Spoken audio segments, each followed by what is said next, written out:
सामर्थी नाम से आप सबको वेलकम करती हूँ, मैं ग्रीट करती हूँ। और मैं पास्टर साहब का भी धन्यवाद करती हूँ जो आज हमारे साथ हैं। हम जैसा मेरे हस्बैंड ने बताया कि जब हम नागपुर ट्रिप पर थे तो हमारी मुलाकात उनसे हुई और उन्होंने अपनी टेस्टिमनी शेयर की जिससे हमें बहुत हमें आशीष मिली और हमने सोचा कि जो उत्तम भाग प्रभु ने हमें सुनने के लिए मौका दिया है वो हम आप सबके साथ एज फैमिली शेयर करना चाहते थे कि जो टेस्टिमनीज के द्वारा हम परमेश्वर के काम कैसे परमेश्वर ने अलग अलग लोगों को किस तरह से चुनकर निकाला, उसकी बुलाहट की आशा और परमेश्वर के प्लान्स जो जगत की उत्पत्ति के पहले से उसने हमारे लिए तैयार किए हैं, इन विषयों पर हम लगातार सुनते और सीखते हैं। लेकिन जब हम उनकी लाइव टेस्टिमनी सुनते हैं तो हम ब्लेस होते हैं और यही सोचकर हमने आज उनको इनवाइट किया है कि आप में से जो हमारे फैमिली के जैसे हैं आप सुने, आप भी ब्लेस्ड हो और आपका विश्वास भी और प्रोफाउंड हो। उनकी टेस्टिमनी के बाद जो भी टाइम होगा हमारे पास उसमें हम थोड़ा वक्त प्रेयर करेंगे कुछ विषयों पर। अगर हमारे पास कुछ आपके पास प्रेयर रिक्वेस्ट है आप शेयर कर सकते हैं, नहीं तो हम कुछ विषयों पर हम मिलकर प्रार्थना करेंगे। लेकिन ये समय मैं उनको इनवाइट करती हूँ और मैं प्रभु यीशु मसीह के नाम से आपको वेलकम करती हूँ। पास्टर तिवारी जी आपका वेलकम है और ये टाइम आपका है, जैसे भी आपने प्रभु की आत्मा ने आपको अनुग्रह किया आप शेयर कर सकते हैं। अनम्यूट कर लीजिए। आपका म्यूट हो गया है आप। Praise Lord. जी praise Lord. Praise Lord. Yes, आवाज आ रही है? जी जी आवाज आ रही है। चलो, जय मसीह की सभी को। जैसे पास्टर ने कहा कि सलमान पास्टर और दीदी का पास्टर दोनों का भी मैं धन्यवाद करता हूँ। प्रभु ने उनके मन में डाला उनकी सेवकाई के लिए और प्रभु ने उनके द्वारा एक रिश्ता को जोड़ने के लिए प्रभु को धन्यवाद। उनके सेवकाई के लिए प्रभु को धन्यवाद देते हैं, उनके प्यार के लिए प्रभु को धन्यवाद देते हैं। और इस वक्त जो मौका मिला है मुझे कि मुझ पर जो अनुग्रह हुआ प्रभु यीशु मसीह का, वो अनुग्रह मैं सबके सामने में बांटूं। हालेलुया। और क्योंकि मैं किसी एक चिकलदरा में कुछ मीटिंग की वजह से, कुछ दूसरे काम की वजह से, मैं इधर आने की वजह से यहाँ पर एक जगह एक समय को निकाल कर आपके सामने बैठा हूँ। यहाँ पर कुछ दिनों में बहुत बड़ी मीटिंग होने वाली है, लेकिन ये समय है जो मेरे जीवन में प्रभु ने बोआ उसके द्वारा सब आशीषित पाए। Praise the Lord. हालेलुया। जैसा कि गवाही देने से पहले मैं एक छोटी सी प्रार्थना करना चाहूंगा, जो क्योंकि हर बात के लिए हम अपनी बुद्धि और अपनी इच्छा करने से पहले हम प्रभु की मदद को मांगे। तो मैं सबसे विनती करता हूं कि आप लोग 2 मिनट के लिए अपने आंखों को बंद करेंगे, हम छोटी सी प्रार्थना करेंगे। प्यारे परमेश्वर पिता, मैं फिर एक बार यीशु मसीह के नाम से आपके चरणों के सम्मुख आता हूं और इस जूम मीटिंग के माध्यम से जो आपकी सेवा करने का मौका मिला, धन्यवाद। मैं कुछ भी नहीं पिता, मैं तो उस एक ऐसे कीड़े के समान ऐसा मनुष्य हूं जो अपनी खुद का भी उद्धार नहीं कर सकता, अपना बचाव नहीं कर सकता, लेकिन आपकी दया मुझ पर हुई, आपने मुझको नया जीवन दिया, उसके लिए धन्यवाद। और वही बांटने के लिए मैं आपसे मदद मांगता हूँ। जितने भी लोग इस जूम मीटिंग के माध्यम से सुनेंगे प्रभु, वो लोग मुझे ना जाने बल्कि यीशु को जाने, जो उद्धार करता है, सच्चा खुदा है, हमारा परमेश्वर है, जो हमारी चिंताओं को, हमारी फिक्र को सुनता, जानता है और हमारी मदद करता है, प्रार्थना सुनने वाला है और वो कभी भी नहीं छोड़ता। कोई भी परिस्थिति क्यों ना हो, मनुष्य के लिए परिस्थिति है लेकिन परमेश्वर के लिए कोई परिस्थिति नहीं है। वो परमेश्वर हाँ और आमीन में हमारे उत्तर को देता है।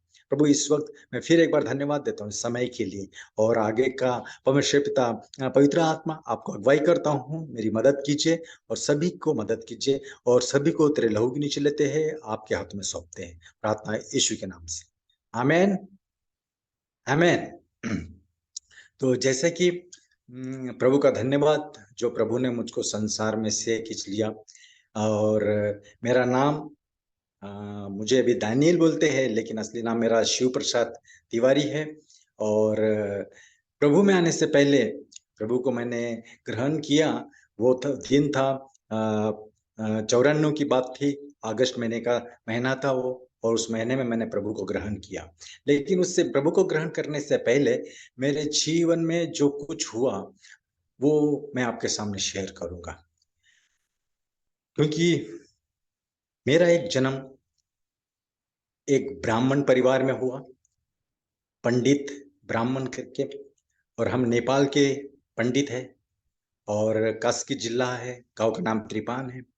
पिताजी वहाँ के हैं। हम लोग यहाँ पर इस नागपुर में हम इस तरफ आ गए चंद्रपुर में, और पिताजी यहाँ पर थे। और इस वक्त हम यहाँ पर जब मैं अपने जीवन में मूर्ति पूजा को लेके बहुत ही एक उत्साही रहता था कि कितना मैं अपने देवताओं को, अपने मूर्तियों, अपने पंडितों को, अपने लोगों को खुश करूं, ये चक्कर में रहता था। और ऐसा कोई भी ये नहीं है कि मूर्ति पूजा या जादू टोना या कहीं कुछ करना, मैं वो सब करता था।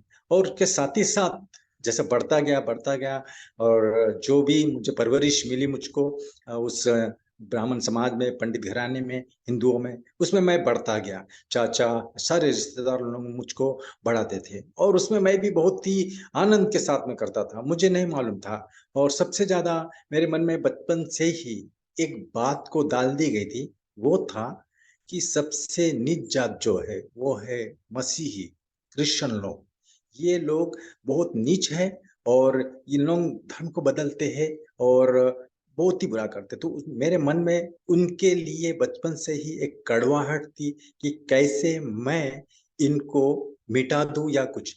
जैसे जैसे मैं बढ़ता गया उम्र में, मैं बढ़ता गया, जब 16 साल का हो गया, 16-18 साल का, तब बढ़ते बढ़ते मेरे जीवन में मूर्ति पूजा और जागरूकता के लिए तो हम, मैं जहाँ देखो वहाँ काम करता ही था। लेकिन हेलो, लेकिन आ, मेरे अंदर एक मसीह के प्रति एक नफरत भर गई थी, और मैं यही चाहता था कि कैसे मसीह लोगों को, प्रार्थना को मैं बंद करूं या मैं उनको मिटा दूं। और इस वक्त मैं जब अपने जीवन में बढ़ रहा था, तब मेरे जीवन में बहुत सारे बुरे आदत भी आ गई, जैसे शराब पीना, चरस गांजा को पीना, और नशीली गोली को खाना, सिगड़ी, अपना सिगरेट, बीड़ी, और बहुत सारे नशीली चीज को जो है वो मैं करता था, और उसमें बहुत लिप्त था। और साथ ही साथ मैं अपने जीवन में मसीह के प्रति नफरत भी मेरी बढ़ती थी। लेकिन एक समय ऐसा आया कि मैं जिस एक गैंग में था, गैंग वार में था, उसमें मैं बहुत ही, उस गैंग में एक अच्छे ओहदे में था, हमारी बड़ी गैंग थी। उस गैंग में हर प्रकार के हथियार, हर प्रकार का कुछ सब, गुंडागर्दी, मारपीट करना, घर में घुस के मारना, हफ्ता वसूली लेना दुकान से या गांव से, ये सब करते हुए मैं आगे बढ़ रहा था। मैंने उसमें पैसे कमा रहा था, नाम कमा रहा था, लेकिन मुझे कुछ नहीं मालूम था। लेकिन मेरे जीवन में बहुत ही मैं खुश था। लेकिन एक समय ऐसा आया कि वो तो करते करते मेरे मन में एक सवाल भी था कि कौन है जीवन में जिंदा खुदा, कौन है जिंदा परमेश्वर, कौन है, मुझे नहीं मालूम। लेकिन एक समय ऐसा है कि वो करते हुए मैं जब 20 साल का, 21 साल का जब हो गया मैं, तब मेरे जीवन में एक बीमारी आई। वो आई है खून की उल्टी करना। खून की उल्टी करते हुए मैं, मेरे खून की उल्टी करना, उसमें यानी कि टीबी में वो बढ़ गया, और इतनी खून की उल्टी करते गया कि मेरे शरीर में इतनी बीमारी फैल गई कि इस पूरा शरीर, पूरा खून से, मेरा पूरा खून ही खून एक टीबी के जंतु से भर गया। यहाँ तक कि वो खून बहुत खराब हो गया। दूसरा खून की उल्टी करते मेरे दोनों फेफड़े वो गल गए, गल के टुकड़े टुकड़े होकर गिरने लगे, और कोई फेफड़ा, यानी दोनों भी फेफड़े गल गए। साथ में मेरे शरीर की पूरी हड्डी पूरी नरम हो गई, और उसमें हड्डी में डॉक्टर कहता है कि इस अगर कहीं से भी इसको पकड़ो तो उसका वो टूट जाएगा, क्योंकि हड्डी पूरी नरम हो गई, एक भूसे के समान हो गई, ये ऐसी है, मर जाएगा तभी इसको उठा के फेंकना। और ऐसे ही पड़ा रहा, और 3 दिन तक मैं पड़ा रहा। लेकिन इसके पीछे, क्योंकि मेरा जीवन वैसा था, तो मेरी माँ मेरे लिए प्रार्थना करती थी, और प्रार्थना करती थी। वो प्रार्थना ही मेरे जीवन को बचा पाई। मुझे नहीं मालूम था कि वो कैसा हो गया। और एक दिन ऐसा आया मेरे जीवन में कि वो खून की उल्टी करते करते, जब आखिरी हॉस्पिटल के बेड में मैं पड़ा हुआ था, डॉक्टर लोग सामने में खड़े थे, और सिपर जो था, स्ट्रेचर लेके दोनों सिपर मुंह में पट्टी बांध कर वो खड़े थे कि जैसे ये मरेगा बाहर फेंक देना, डॉक्टर ने कहा था। मेरे जीवन में पूरा एक एक अंत का समय मैं देख रहा था कि मेरे सामने अंत है जीवन। और मैं उस समय मरते समय मैंने जितने लोगों की पूजा किया, जितना दरगाह वाले थे, बाबा जो भी मूर्ति था, जो भी पूजा पाठ में मैं अव्वल था, ऊपर प्रीस्ट था, वो तो सबको मैंने पुकारा एक एक करके, कोई मुझको बचाने नहीं आया। मैं हर एक का नाम लिया, मैंने हर एक देवी देवताओं का नाम लिया, बड़े बड़े जिन जिनकी पूजा करता था, हम बचपन से करते हैं, हमारे कुल देवता सबका, लेकिन कोई भी मुझको बचाने नहीं आया। और मैं इसमें भी यानी एक हताश हो गया। मैंने बोला, जिन लोगों की मैंने पूजा की, जीवन दे दिया, मेरा सब कुछ लुटा दिया, उन वो भी मेरे को बचाने नहीं आए। लेकिन एक समय में वहां पर मेरी यानी मुझको खून देने का समय आया। तब वहां पर 3 दिन के बाद में मुझको खून दिया गया, मेरे शरीर में खून को चढ़ाया गया। और वो खून चढ़ाते समय और कहा गया कि यानी परिवार वाले लोग का दस्तखत ले लो, यानी सिग्नेचर ले लो। और वहां पर माँ ने सिग्नेचर किया कि माँ और बहन उन लोग प्रार्थना को जाते थे, और माँ ने मेरे लिए जो 12 साल तक मेरे लिए प्रार्थना करती थी, मेरा उद्धार हो, मेरे एक गुलाम एक मूर्ति पूजा से या गुंडागर्दी से इसका ये एक अच्छे जीवन में आ जाए, प्रभु के पास में आए, इसके लिए मेरी माँ 12 साल तक मेरे लिए दुआ प्रार्थना करते रही। और उस वक्त भी मेरे लिए दुआ करके, प्रार्थना करके उन्होंने मुझको खून को चढ़ाया।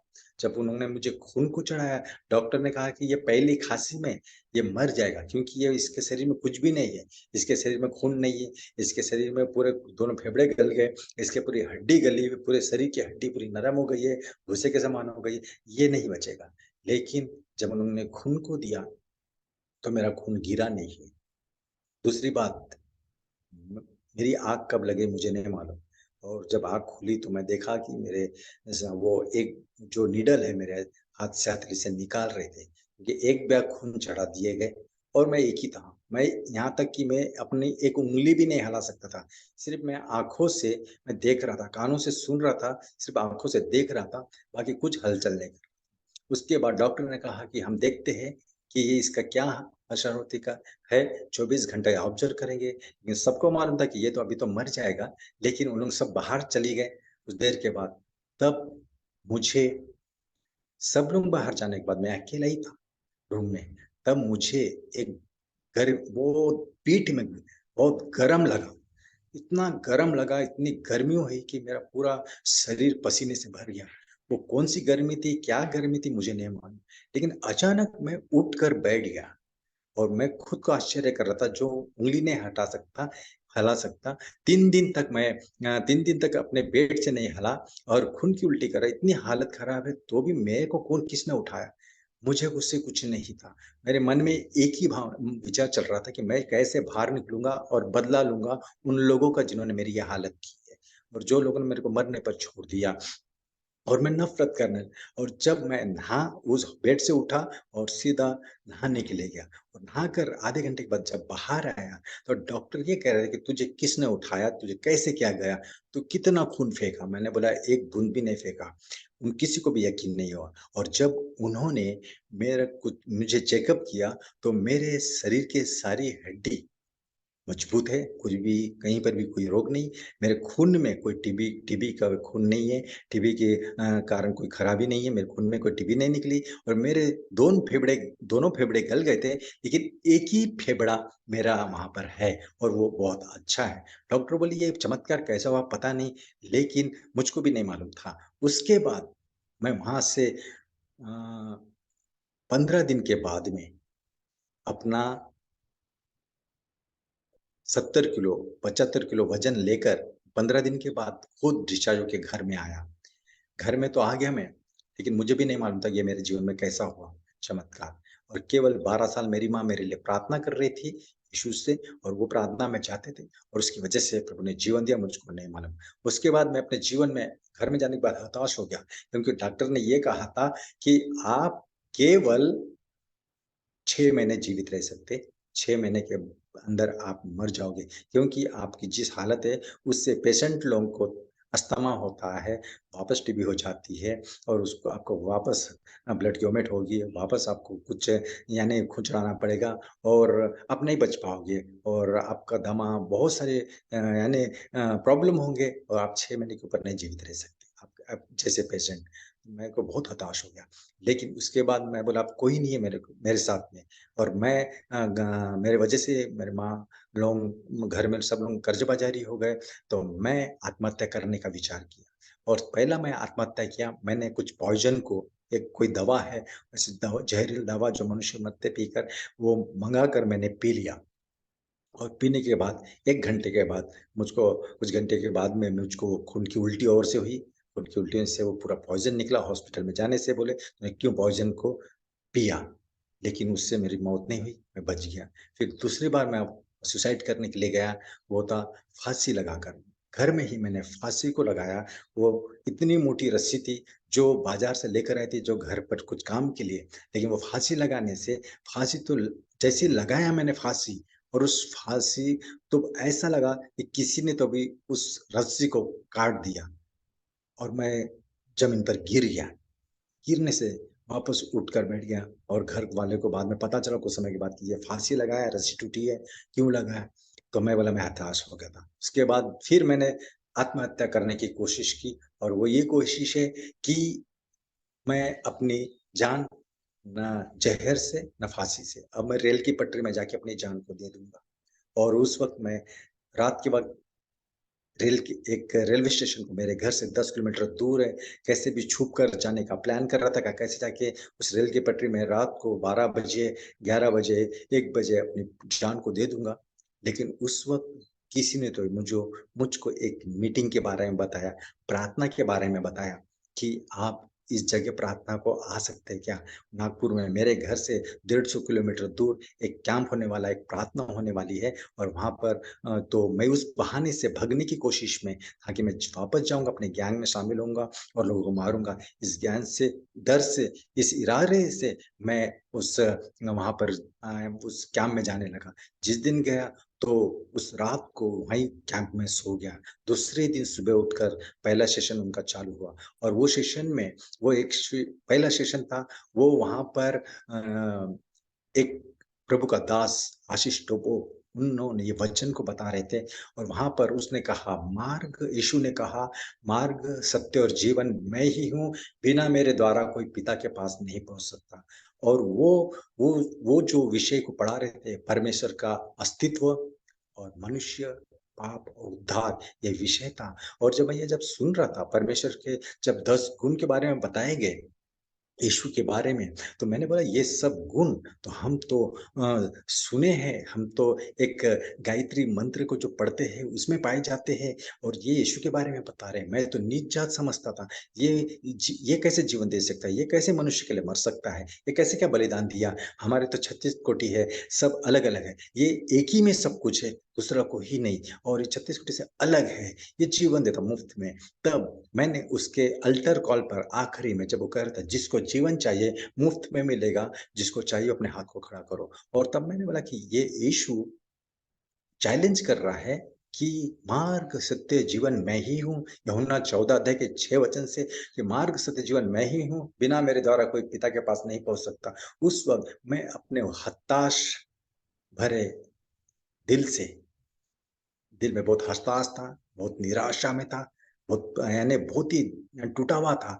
मेरे जीवन में कुछ बचा नहीं था। मैंने बोला चलो, ये नीच जात का इश्यू जिसको मैं खत्म करने वाला था, जिसके लिए मैं प्रार्थना सभाओं में मैं रुकावट डालता था, जिसका दुश्मन था, वो क्या मुझको जीवन देगा? ये तो नीच जात का है।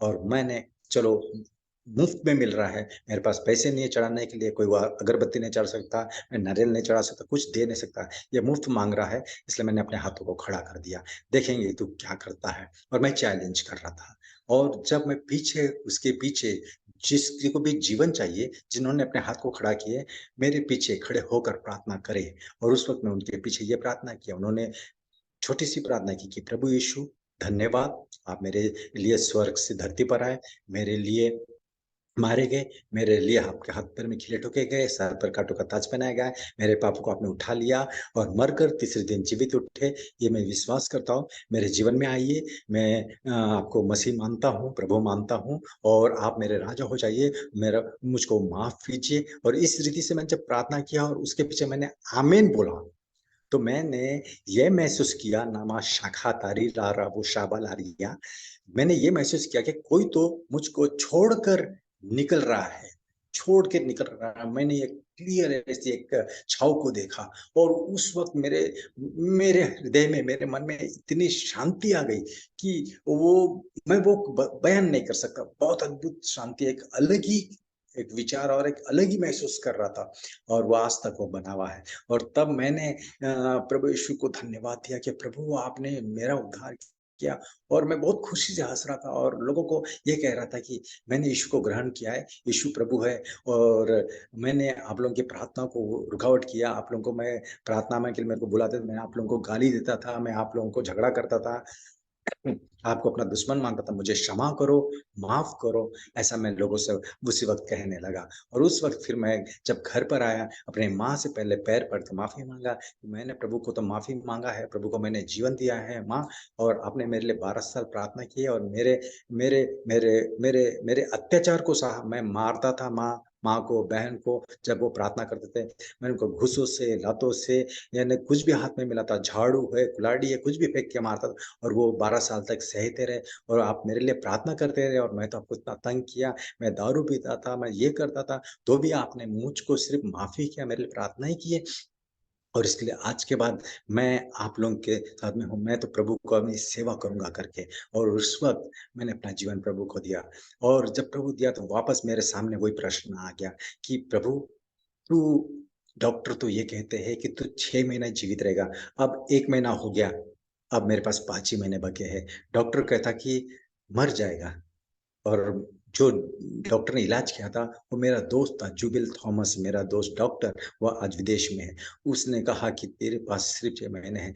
मैंने उसको बोला कि आज मैंने यीशु को ग्रहण करके आया, अब 1 हफ्ता हो गया है, मेरे हाथ में देख आज बाइबल है, आज मैं प्रभु के लिए निकला हूँ, जीवन उसने दिया तो वही मेरे को बचाएगा।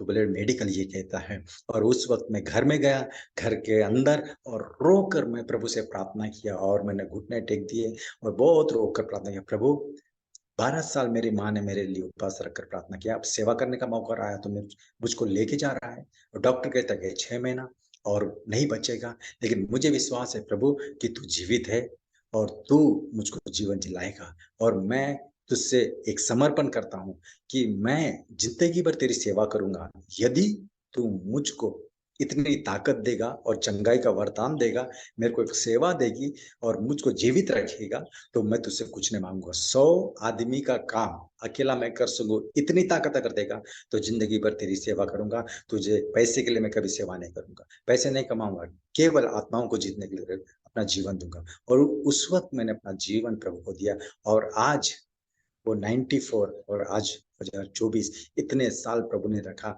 अभी भी चेकअप किया तो डॉक्टर कहता है, एक ही फेफड़ा तेरे 2 फेफड़े के बराबर है। और आज से मैं प्रभु को धन्यवाद देता हूँ। मेरी गवाही ये कोई ये नहीं है, लेकिन मैंने इससे पहले प्रभु के सामने बहुत प्रार्थना किया। ये बोला कि प्रभु, अभी एक ही फेफड़ा है, मुझको दूसरा फेफड़ा भी चाहिए। मैंने प्रभु से बहुत प्रार्थना की। 3 भविष्यवक्ताओं ने ये कहा कि आप जिस बात के लिए प्रभु से माँग रहे हैं, 40-40 दिन का उपवास किए हैं, 21 दिन का उपवास किए, प्रभु से बहुत झगड़ के माँग रहे हैं कि मुझे दूसरा फेफड़ा चाहिए। लेकिन प्रभु कहता है, तुझे मैं दूसरा फेफड़ा दे दूँगा, तो तेरी गवाही क्या बचेगी? अभी एक ही फेफड़ा है, तो जीवित है, उसे कुछ कोई हानि नहीं। तेरी उम्र, मेरी उम्र आज 54 है और उस वक़्त मेरी उम्र 23 साल थी और आज मेरी 54 साल है। इतने साल प्रभु ने रखा, तो प्रभु कहता है कि तुझे आगे भी मैं चलाऊँगा। इसलिए और उसके बाद मैं प्रभु से झगड़ना बंद कर दिया और आज प्रभु ने मुझे तंदुरुस्त रखा है। पिछले दिनों सलोमन पास्टर और नीलिमा सिस्टर के साथ में मुझको सेवा करने का मौका मिला और आज के साथ आज आप आपके साथ गवाही शेयर करने का मौका मिला, इसलिए प्रभु को धन्यवाद देता हूँ। सही में प्रभु का वचन कहता है कि मार्ग, सत्य और जीवन मैं ही हूँ, बिना मेरे द्वारा कोई पिता के पास नहीं पहुंच सकता। दूसरी बात, प्रभु यीशु मसीह का वचन कहता है, विश्वास, जो कोई प्रभु के पास में आता है उसको विश्वास करना चाहिए कि वो जीवित है और अपने खोजने वाले को प्रतिफल देता है। हालेलुया। और सही में प्रियो, विश्वास हम करते हैं, विश्वास वचन सुनने से आता है। Hallelujah, hallelujah. वचन जितना हम पढ़ते हैं, उसको अपने हृदय में रखते हैं और उसको सुनते हैं, उस पर मनन करते हैं, और विश्वास वचन के द्वारा आता है, और वचन ही हमको उद्धार को देता है, और विश्वास ही हमको प्रभु के पास लेके जाता है। विश्वास अगर करते हैं तो प्रभु अपने हर बात को मानता है।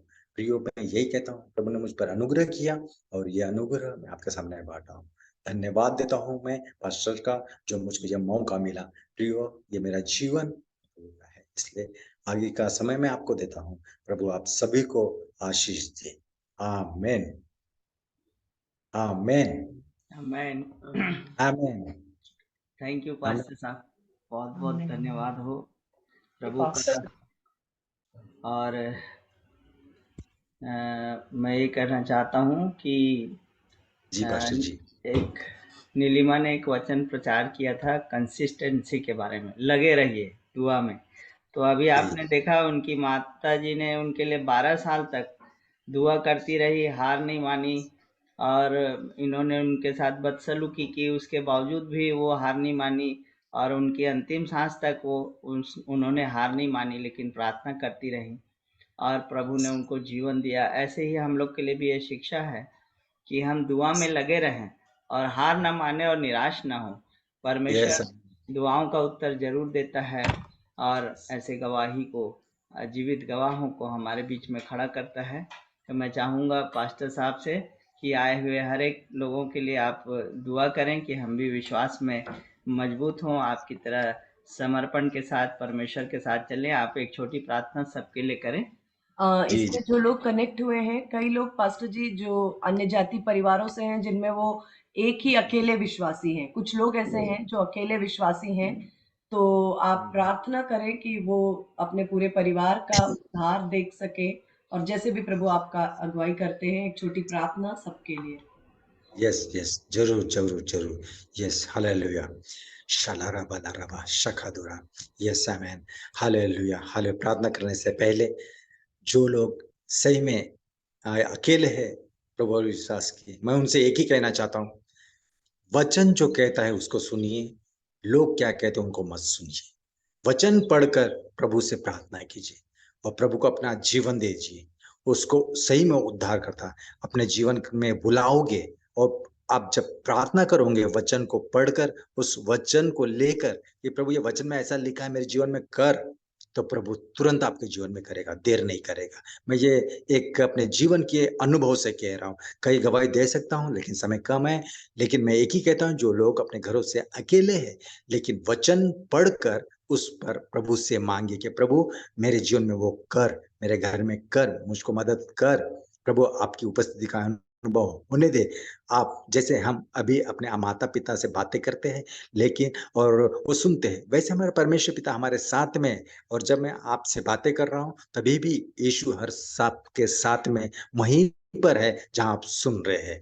लेकिन आप उसको आपके के प्रभु मुझको अनुभव दे, प्रभु आपसे बातें करेगा। आइए प्रार्थना करेंगे। प्यारे परमेश्वर पिता, मैं फिर एक बार यीशु मसीह के नाम से आपको नामा तलिका शालारा बो ना रिखा लारा बो शुभो लारा बाना तारी रिबी लिरी। पिताजी, कई बहनें परमेश्वर पिता जो अपने जीवन में अकेले महसूस करते हैं, पिताजी निखाला राबो धोरी ना माना तारी। प्रभु मैं प्रार्थना करता हूँ, बहनों के जीवन में प्रार्थना करता हूँ, उन बहनों को प्रभु आप सच्चा खुदा हो, हमारे पिता हो, इसका एहसास होने दीजिए। आप कहते हैं जहां एक मन एक चित्त से 2 या 3 मेरे नाम से एकत्रित है उनके बीच में, और जो लोग वचन को सुन कर उनके पीछे चलते हैं, वो परमेश्वर के संतान है। प्रभु जब हम इसको ग्रहण करते हैं तब उसके संतान बन जाते हैं। इस वक्त उन बहनों के लिए मैं प्रार्थना करता हूँ, प्रभु पूरी रीति से तेरे अनुग्रह में, तेरे उद्धार में बढ़े, और उनके द्वारा प्रभु आप उनके पूरे परिवार में अपने उद्धार को लेके आओ। प्रभु जी उस रीति से इस जुम आदम की मदद से जितने लोग जुड़े हुए हैं परमेश्वर, तुम सभी के लिए मैं प्रार्थना करता हूँ कि आपका अनुग्रह उन पर बना रहे, आपका विश्वास का और जो उद्धार का वरदान, जो पुनरुत्थान का उद्धार है, पुनरुत्थान के बाद का जो जीवन है, जो आप जो पुनरुत्थान हो गए मरकर, और वही जीवन को मैं मांगता हूं प्रभु जी, मांगता हूं लोगों के लिए प्रभु जी, हर विश्वासी सुनने के लिए, जो लोग सुन रहे हैं उनके जीवन में प्रभु जी आपकी बेदारी को मैं चाहता हूं, आपके नए उद्धार को मैं चाहता हूं।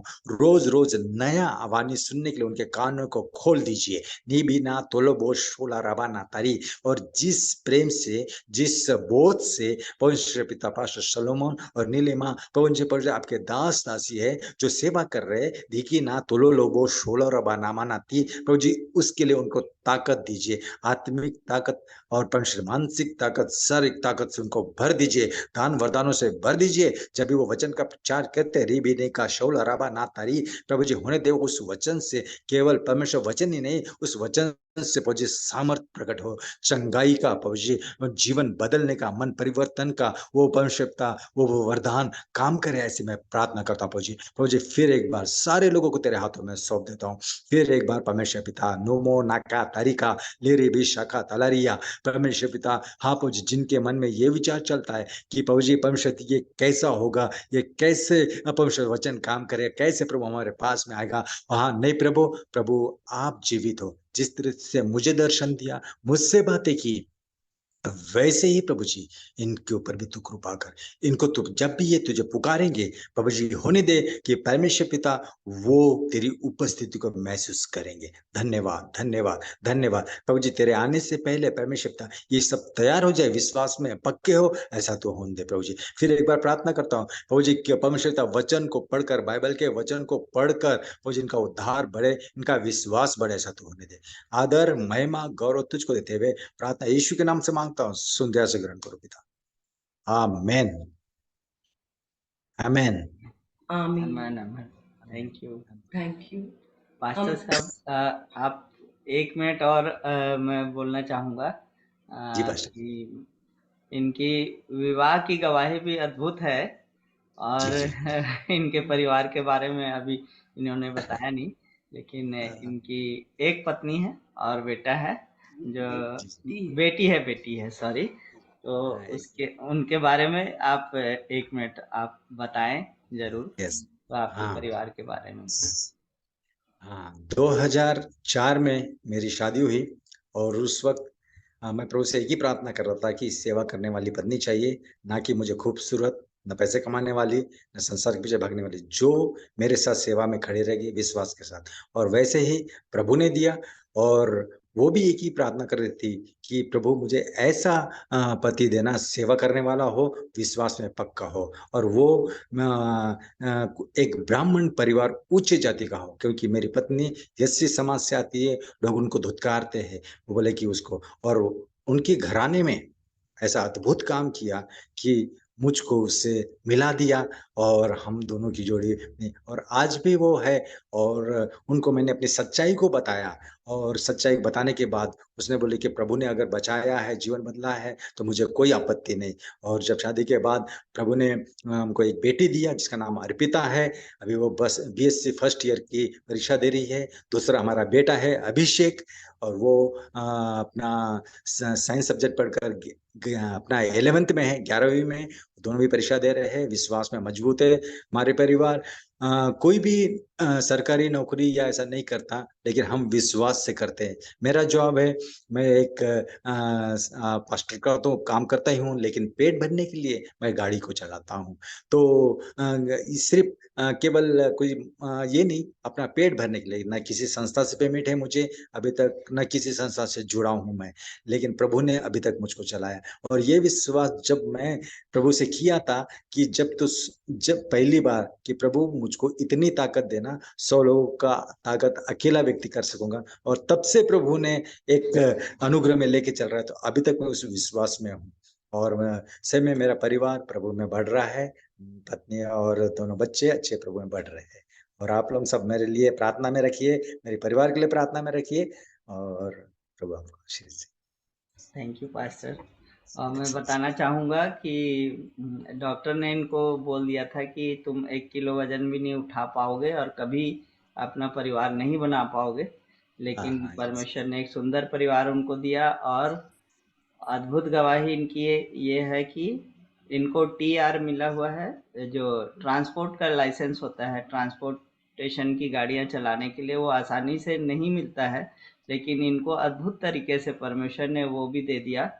और ये अपना पास्टर का काम तो ये करते ही हैं, और भंडारा क्षेत्र में इनका काम है, और भद्रावती क्षेत्र में भी इनका काम है, और परिवारों में जाना, दुआ करना, ये सब करते हैं। उसके अलावा इनका जो है वो ये गाड़ियों को चलाते हैं। प्रभु के दास जब आते हैं उन लोग के साथ इनको बुलाया जाता है। बहुत ही अच्छी ड्राइविंग इनकी करते हैं ये, और इनके साथ हम गए थे। बहुत ही अच्छा इन्होंने ड्राइव किया, और इनको ऐसा लाइसेंस मिला हुआ है जो आसानी से किसी को मिलता नहीं है, लेकिन एकदम से इनको वो ट्रांसपोर्ट का लाइसेंस मिला हुआ है, और उससे ये अपना जो भी खर्च चलाते हैं, और उसी में परमेश्वर इनको बहुत बरकत देता है, और किसी बात की कमी और घटी में इनको नहीं रखा है।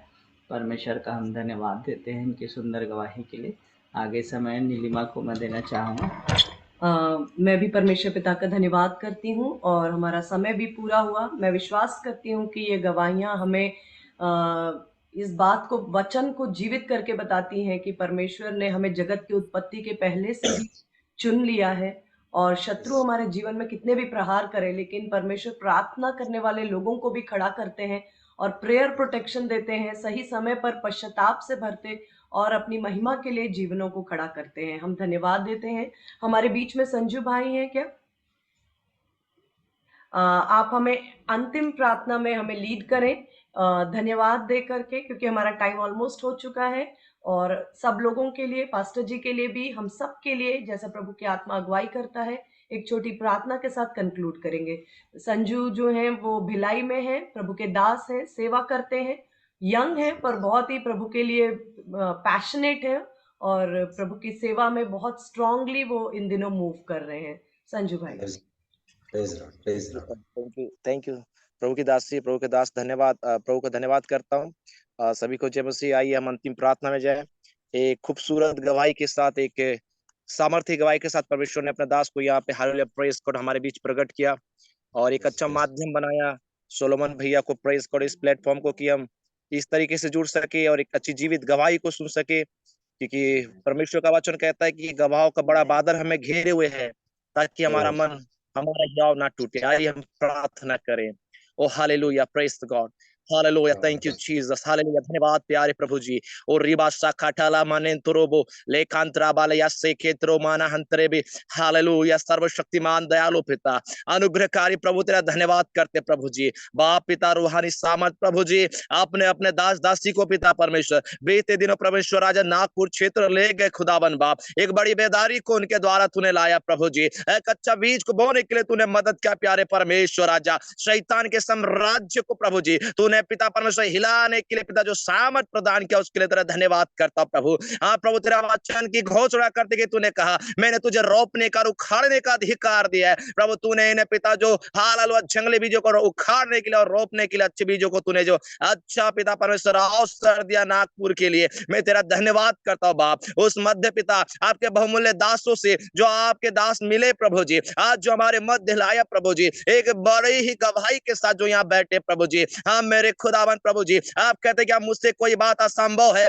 आपने अपने दास को पिता परमेश्वर राजा जिस दशा में आपने बुलाया, 23 साल की उम्र में आज 54 साल की उम्र तक प्रभु जी, वो जो पिता सरवाइव किए प्रभु जी, जो स्ट्रगल किए खुदावन बाप प्रभु, हम जानते हैं ये आपके बगैर नहीं हो सकता था प्रभु जी। ओ खुदावन, आज पिता वो एक फेफड़े के साथ जरूर है, पर हमें बिलीव करते उससे बेहतर वो हालेलुया यीशु मसीह के साथ है प्रभु जी राजा। ये बड़ी गवाही को उन्होंने हमारे बीच शेयर किया पिता। ये गवाही के द्वारा लोगों को को आज हियाव मिले प्रभु जी। जो लोग टूटे हैं, जो लोग पिता हालेलुया बीमार हैं, जो लोग पिता सेवकाई के पर्पस में पिता हालेलुया कमजोर हो रहे हैं, उनको आपके दास के गवाही पिता बलवंत करने पाए। धन्यवाद करता हूं प्रभु, जितने लोग इस प्लेटफॉर्म में आए प्रभु जी, ओ पिता उन तमाम जगहों से जो जुड़े हैं आज प्रभु जी, इन सभी को पिता आप आशीष करें, इनके सेवकाई को आशीष करें, इनके परिवार को आशीष करें, इनके रोजगार को आशीष करें। प्यारे प्रभु जी धन्यवाद करता हूं प्रभु जी, आपने प्रभु एक सुंदर समय दिया पिता। ओ प्यारे प्रभु जी, इस माहौल को तूने बनाया, मुझे भी एक अवसर दिया कि बीच में प्रार्थना कर सकूं पिता।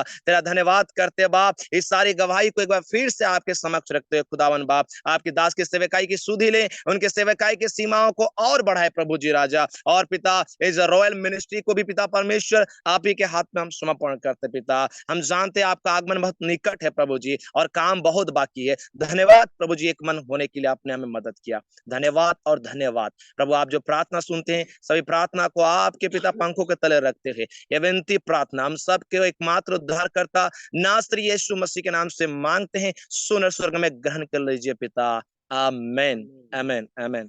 Thank you Lord, praise God. Thank you sister,